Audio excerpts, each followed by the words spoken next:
Well, all new at 5, the Queen City skyline can be recognized from just about every angle, from Independence to Uptown. But the twinkling towerscape will soon reflect a new vision of the city's future. Now, one of Charlotte's most iconic uptown buildings could get some new signage and lighting. Wells Fargo wants to include the upgrades to the tower, known for its handle as part of its $500 million investment all across the Charlotte region.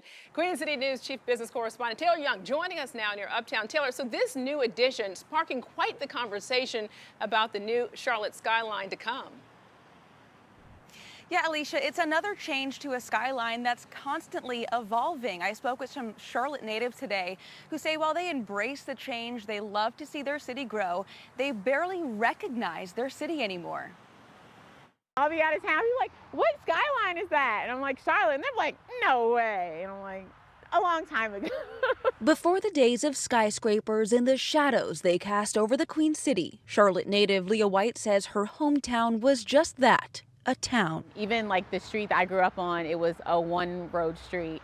And the back roads, and to see them turn into like roundabouts and four-way lanes, it's mind-blowing. But even before her time, Charlotte had an even more humbling beginning. Postcards from the 1910s, 50s, 60s, and 70s show the evolution of a skyline that continues to change year after year. I actually have some clients that send me early 80s or late 70s pictures of the skylines, which after doing current skylines, it's a lot easier to paint, I can tell you that. There aren't too many people that know the details quite like Chris Hood. I take a little different approach to the sky. I think it's a lot about color and shape. So the Charlotte artist is known for his uptown skyline paintings, which over time have needed more paint to complete. I'm serious, being from Charlotte, and you might know this as well, there's always a crane somewhere in that skyline. I probably should do a skyline of cranes. While Hood's art can evolve over time, get a wider canvas.